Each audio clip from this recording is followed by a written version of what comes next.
bu baax a baax mesdames messieurs yéen itam di ànd ak yéen moo tax saa su ne dama leen di gërëm bu baax a baax ku ci nekk rek ma fekk ko fi mu toog jox ko loxo nuyoo ko ci nuyoo yi gën ci nuyoo yi asalaamaaleykum wa rahmatullah. C'est parti mesdames messieurs pour ce nouveau numéro de votre émission votre rendez-vous le rendez-vous du donner et du recevoir Serigne Saliou Gueye lañ ci àndal chaque jeudi moom ngir waxtaan ak moom ci réew mi ak tolluwaay bi maa tardeeti garaawul amul benn problème man la de tey moom honnêtement man la maa fi nekk di naan sama ay café ay ndox ak yu kenn xamul di jaabante rek moom mu toog rek macha allah kii ba dee jërëjëf Serigne Saliou nuyu naa la. waaw Jibi maa ngi lay fay. baa ngi ci jàmm. ça va alhamdulilah ñu ngi sant. ku ma doon laaj naa ma Serigne Saliou xanaa sa maam la yow sonal nga ko de ma ne ko non dama koy maamoo dama koy nijaayoo sama grand la. da nga ne sama waay rek. non sama grand la Jibi sama waay la sama complice la moo tax.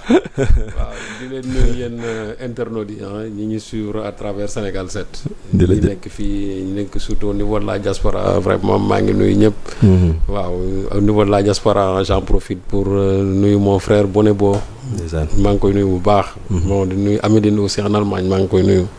bon ma sœur qui se trouve à Saint-Louis Adja Fatou maa ngi lay nuyu bu baax tamit j'ai une sœur à Bambey. ndeysaan Mati Ndiaye maa ngi lay nuyu. nuyul ñëpp tey may naa la waaw mon ami Boy Ndiaye à Thiadiaye aussi vraiment maa ngi koy nuyu bu baax a baax vraiment di nuyu ñëpp daal. en tout cas daal sànq fi nga toog. am na ko fi toogoon ne ma boo ñëwee naa la ko nuyul. muy Abdoulaye Mbow. kooku moom sama xarit la sama rakk la sama lépp la. ndeysaan waaw kooku moom vraiment c'est mon tout Abdoulaye Mbow c'est mon tout quoi. lan mooy seen i lien yéen ñaar. non en fait on a une complicité d'abord professionnelle. ndeysaan. et puis humainement c'est quelqu'un qui est bien. waaw xam nga man c'est surtout ses qualités humaines moom ma gën a frappé ci Abdoulaye Mbow et puis quelqu'un qui est très généreux aussi. surtout très généreux dans le savoir. surtout xam nga nit bu yéwénee ci xam-xam. dafay baax aussi ci am-am te moom ñaari lu boole. am ak xam-xam yëpp daf ci yéwén. lépp lu mu am. ci xam-xam ak am-am c'est pour les autres. et ça c'est des qualités qui m'ont marqué chez Mbow. vraiment c'est quelqu'un de bien. bon moo tax ma rakk woo ko. def ko vraiment suma xarit def ko suma mbokk en même temps. et je suis toujours fier fu ma toog wax ne Mbow vraiment il fait partie de moi. c'est important en tout cas moom daal fii la toog nee na ma nuyul ma bu baax a baax. Serigne Saliou Gueye moo tax yéen itam yéen ñu koy nuyu yéen ñëpp maa ngi leen di jaajëfal maa ngi gis message yi commentaires yi suggestions yi waaye surtout yéen ñi nuyu Serigne Saliou Gueye yéen ñëpp mu ngi leen di fay bu baax a baax man itam maa ngi leen di ziara dugg leen ci live bi ngeen aimé ngeen partagé ngeen commenté waaye partagé leen ñu àndandoo ak yéen def émission comme ni ñu ko baaxoo di defee il est 16h passé de 34 minutes ici ci sunu ay makkaan fii ci réew bu Sénégal ñu door émission bi nu mu gën a mucc ayib mais daal partagé leen aimé leen ka dee leen commenté itam. Sëñ Saliou bi ñu fi jógee de keroog ñu ngi doon waajal lii di waxtaan wu njiite réew mi fas yéene def ak taskatu xibaar ñu def ko ba noppi tey jii ñu dajawaat fi une semaine après. alhamdulilah bi ñu ko fekkee mais booba ak léegi àddoogoo ci fii nii ci suma ay wala suñu ay màkkan waaw mais Serigne Saliou naka nga koy jàngatee yow sortie bi ndax mën nañoo wax c'était le pari réussi ou pas. waaw d'abord di rafetlu le fait que président de la République xalaat ne bi mu amee defee 100 jours ci pouvoir bi war a dajeek taskatu xibaar yi wax ak ñoom ci li nga xamante ne jot na am ci réew mi. tout à fait. il n'était pas obligé nag parce que xam nga 100 jours yooyu aussi wax naa ne ce n'est pas une obligation constitutionnelle ni légale. donc loo xamante ne nii constitution moo la tënk wala loi moo la tënk pour nga def ko. c'est un rituel bu ñu hérité des États-Unis. effectivement donc nit ñi jàpp ne bu 100 jours jotee war nga mën a def benn xayma. moom sax déjà bi ñu ko ci interroger wax na ne. en réalité 100 jours du dara par rapport ak li nga xam ne moo koy xaar ci mandat bi. effectivement mais soo xoolee 100 jours yooyu en réalité def na ci ay jéego yoo xamante ni président yi fii romb fii yëpp gisuma kenn 100 jours mu réaliser moom li nga xam jot nag yoon na ko def. mais d'abord au niveau de la forme de la communication. li ñuy njëkk a rafetlu mooy il a songé d'abord aux journalistes yi nga xamante ne c'est-à-dire à la presse locale. ñun suñu président yi. dañu habitué woon toujours seen première sortie yi. dañ ko doon jagleel ñuy wax la presse étrangère parce que ñoom jàppoon nañ ne presse étrangère moo ëpp visibilité moo leen gën a may ma xam. effectivement ñi nag en tout cas le président Diomaye. dans son en tout cas esprit souverainiste. jàpp na ne lépp loo xamante ni dañ koy def dañ ci war a jiital doomi réew mi ba pare door a dem en tout cas ci à l'étranger. Tout à fait. mu woo ci presse bi c'est vrai que ça a fait andi woon ay grincement de dents bon ay frustration par-ci par-là. parce que on a invité certains on n'en a pas invité d'autres bon toujours xam nga choisir moom c'est éliminé.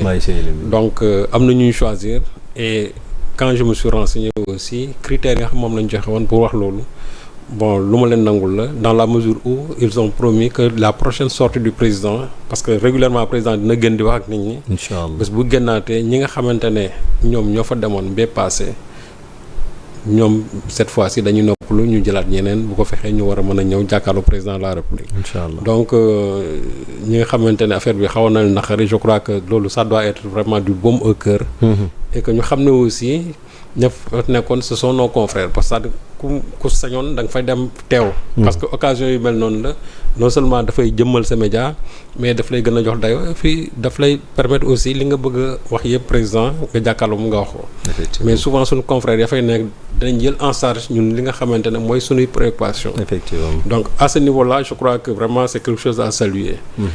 Et aussi la façon vraiment de faire la communication parce que soo xoolee man keroog sax dama titré woon le président sans détour sans détour c'est-à-dire que il y a pas le médiatiquement correct amul vraiment les bling bling par-ci par-là non il a parlé de façon vraiment naturelle comme s'il était dans sa famille toog wax bon il y a pas de rajout il y a pas de en tout cas il y a pas d'artifice quoi donc pour dire que sur ce plan-là aussi vraiment la communication a été très réussie et d'ailleurs ça a mis à l'aise aussi les journalistes parce que souvent da nga daan sentir ci yenn interview yu ma ci daan accordé la crispation bi nga xam ne dafa doon am ci yenn journalistes yi parce que aussi président bi ni mu daan aborder questions yi ak ni mu daan waxee souvent daf daan xaw a mettre dans une mauvaise posture yenn journalistes yi. Effectivement. Bon ñi nga xam ne am nañ ci peut-être yenn expérience yi ñoom loolu du leen yëngal. mais ñi nga xamante ne. ils ne sont pas habitués. souvent daf leen doon indil ay petits problèmes au point que daf doon xaw a tënk même seen façon de poser les questions au président de la République. Vraiment le président Diomaye a mis à l'aise tous les journalistes. Et c'est la raison pour laquelle boo xoolee keroog vraiment journalistes yi vraiment je leur tire mon chapeau ñoom ñëpp ils ont réussi.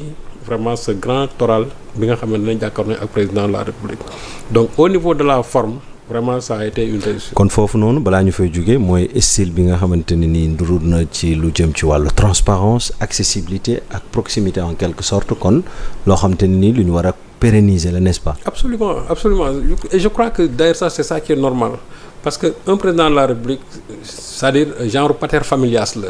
père de famille la. père de famille nag da ngay def de sorte que sa njaboot dañuy am accès ci yow. dañ lay ñeme am facilité pour tax toog waxtaan ak yow. avec le président Diomaye moi je crois que boo xoolee même depuis la campagne sortie yi mu doon def tu sens toujours la naturalité en tout cas de ses interventions. Effectivement te amul loo xam ne daf ko ci rajo parce que ñun souvent fii lu ñuy rey ji bi mooy lan da ngay gis say communicants yi lay wër.